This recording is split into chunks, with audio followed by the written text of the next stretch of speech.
Era uma noite de tempestade na fazenda de seu avô, onde o céu se iluminava com relâmpagos e o som ensurdecedor do trovão ecoava pelas colinas. O cheiro de terra molhada preenchia o ar, e a chuva caía em torrentes, formando pequenas poças que refletiam as sombras das árvores ao redor. A fazenda, que costumava ser um lugar de paz e tranquilidade, agora estava envolta em um clima tenso, como se a natureza estivesse prestes a revelar um segredo obscuro. Naquela noite, seu avô estava sentado à mesa da cozinha, conversando com um peão, Zé, que trabalhava na propriedade há muitos anos. O assunto que dominava a conversa era o cemitério antigo, situado nos confins do pasto, onde os antigos proprietários da fazenda estavam enterrados. As histórias que cercavam aquele lugar eram bem conhecidas por todos os trabalhadores. Muitos diziam que o cemitério era amaldiçoado, e que estranhas aparições e sons se ouviam à noite, especialmente quando a chuva caía forte. Zé, um homem robusto e cético, tomou um gole de café e com um sorriso desdenhoso, declarou: "Isso é tudo balela. Vou lá agora, só para mostrar que não tem nada de errado." Seu avô, um homem de experiência e sabedoria, tentou dissuadi-lo. "Não é lugar para se brincar, Zé. A chuva tá forte, e você sabe que o cemitério tem suas histórias." Mas o peão estava decidido. Com uma capa de chuva e um cavalo de trabalho, ele saiu em direção ao cemitério, desafiando as advertências de seu avô. O tempo passou, e a tempestade só aumentava. Os trovões pareciam gritar, e seu avô sentia uma inquietação crescente dentro de si. Ele sabia que Zé era ousado, mas havia algo na intensidade da tempestade que o fazia pensar que talvez o peão estivesse cometendo um erro grave. Após cerca de 1 hora, Zé voltou. O cavalo estava ofegante, e a expressão em seu rosto era de puro terror. "Senhor, você não vai acreditar no que eu vi", ele exclamou, quase sem fôlego. "Aquele lugar tem um mal, eu nunca mais piso lá. Assim que cheguei, a atmosfera estava estranha. Mas já que fui, não ia voltar para trás. Fui até o túmulo da velha, aquela que morreu de causas misteriosas, e na volta o diabo me agarrou. Tentei correr, mas a lama me segurava, e eu não consegui. Tirei a capa e deixei com ele. Deus me perdoe." O coração de seu avô disparou. Ele olhou para Zé, que estava completamente encharcado, sem a capa de chuva, com a pele pálida e os olhos arregalados. O que poderia ter deixado um homem tão valente em estado de choque? "O que foi que aconteceu exatamente?" seu avô perguntou, tentando controlar a inquietação.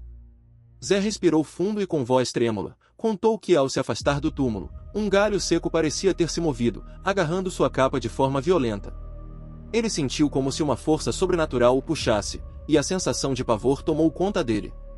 Na manhã seguinte, após a chuva ter cessado, seu avô decidiu que era hora de investigar. A curiosidade o dominava, e ele queria entender o que realmente havia acontecido com Zé. Junto com o peão, eles se dirigiram ao cemitério, o céu agora limpo, mas ainda carregando as cicatrizes da tempestade. Ao chegarem lá, a cena era tranquila. O cemitério, cercado por árvores altas, estava calmo. As lápides antigas estavam cobertas de lama, mas o que chamou a atenção foi uma árvore seca, que se erguia de forma imponente ao lado do túmulo da velha. Seu avô se aproximou, e foi quando viu o que realmente havia acontecido. O galho da árvore, meio caído e balançando com a brisa, estava preso na capa de chuva de Zé. Era esse galho que havia se prendido na nuca dele, fazendo ele sentir como se algo o estivesse segurando. Zé, ao ver a cena, soltou uma risada nervosa. "Era só uma árvore morta, e eu achei que o diabo tinha me pegado." Seu avô não pôde conter a gargalhada. "Ainda bem que você deixou a capa, Zé. Se tivesse sido o diabo mesmo, não estaria aqui para contar a história."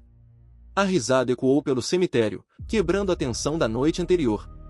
Entretanto, a sensação de alívio logo foi substituída por um frio na espinha quando seu avô olhou para o horizonte. O sol estava começando a se pôr, e uma sombra parecia se mover entre as árvores. Ele virou-se para Zé e com um tom de voz mais sério, disse: "Só não se esqueça, meu amigo, que há coisas que não conseguimos ver, mas que estão sempre por aqui, à espreita." Zé riu novamente, mas à medida que a noite caía e as sombras se estendiam, ambos sentiram que a atmosfera havia mudado.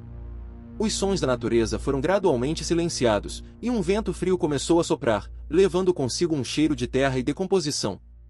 Os dois decidiram voltar para a fazenda, mas ao se afastarem, a velha árvore pareceu estralar, como se estivesse protestando contra sua partida. Nos dias que se seguiram, Zé não conseguiu esquecer a experiência, mesmo que a razão tentasse desmentir o medo que o havia consumido. Ele frequentemente olhava para o cemitério ao passar, e uma sensação de desconforto se instalou em seu coração. O riso do avô, antes reconfortante, agora soava distante. Algo dentro dele sabia que aquele lugar guardava segredos antigos, e que mesmo que Zé tivesse voltado com vida, a presença do que estava enterrado ali nunca o deixaria em paz. Naquela noite, enquanto os trovões roncavam ao longe, seu avô se lembrou das histórias que ouvirá quando jovem, sobre almas que vagavam por entre os túmulos, buscando o que haviam perdido. Ele sabia que Zé não havia apenas deixado sua capa para trás, algo mais estava com ele. E assim, enquanto as sombras dançavam nas paredes da fazenda, uma nova história começava a ser tecida, envolta em mistério e terror, uma que apenas o tempo e a escuridão revelariam em toda a sua extensão.